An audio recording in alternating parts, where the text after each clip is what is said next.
Hello बच्चों, आइए प्रश्न को देखते हैं। निम्नलिखित का x के सापेक्ष अवकलन ज्ञात कीजिए। और यहाँ पे देखो फलन दे रखा है कोस, इसके अंदर है log x प्लस e की घात x। प्रश्न को हल करने से पहले इसकी मुख्य अवधारणा के बारे में चर्चा कर लेते हैं। मुख्य अवधारणा, तो देखो कोई भी फलन हो उसका चाहे अवकलन करना चाहो चाहे समाकलन करना चाहो, हर एक फलन के अवकलन और समाकलन के लिए एक निश्चित तरीका होता है। वो तरीका यहाँ पे देखो संयुक्त फलन है, फलन के अंदर फलन है, तो इसके लिए हम लोग श्रृंखला विधि का उपयोग करेंगे।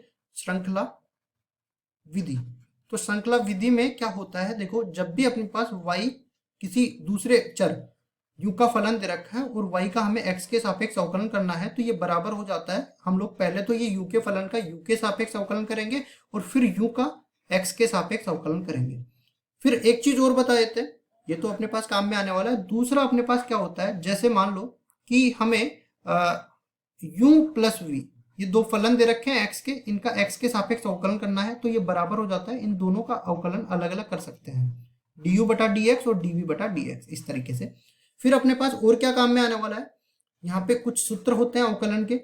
जैसे मेरे को अगर कोस x का अवकलन करना है तो ये बराबर हो सकता है माइनस साइन x के, और इसी तरह मेरे को अगर अवकलन करना है log x का तो ये बराबर हो जाता है 1 बटा x के।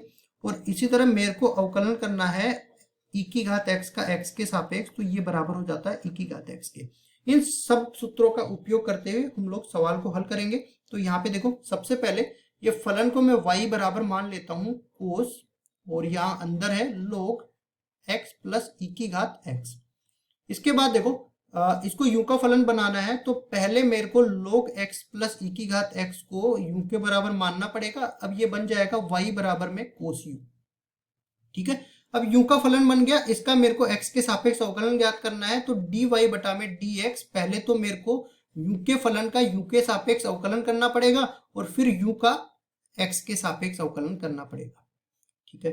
अब मैंने कहा कि कोस x का अवकलन माइनस साइन x के बराबर होता है, तो यहाँ से dy बटा dx बराबर हो जाएगा माइनस साइन u गुणा में du बटा dx। अब u की जगह जो प्रतिस्थापन किया था वो यहाँ पे रख देते हैं, तो ये क्या बन जाएगा, देखो dy बटा में dx बराबर में माइनस साइन, और अंदर है अपने पास log x प्लस e की घात x।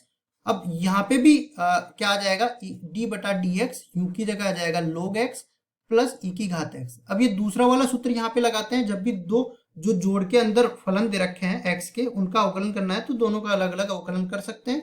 तो देखो यहाँ से अपने पास क्या बन जाएगा, dy बटा में dx बराबर में माइनस साइन, ये बनेगा log x प्लस e की घात x, और ये बन जाएगा, पहले तो हम लोग अवकलन करेंगे x के सापेक्ष log x का, और इसमें जोड़ देंगे अवकलन किसका, e की घात x का x के सापेक्ष। तो यहाँ से देखो इन दोनों का भी अवकलन का सूत्र हमने लिखा है, क्या log x का तो 1 बटा x होता है, e की घात x का e की घात x के बराबर होता है। तो ये बराबर बन जाएगा अपने पास, देखो dy बटा dx बराबर में माइनस साइन, और ये बनेगा log x प्लस e की घात x, और ये गुणा हो जाएगा log x का हो जाएगा 1 बटा x और e की घात x का हो जाएगा e की घात x।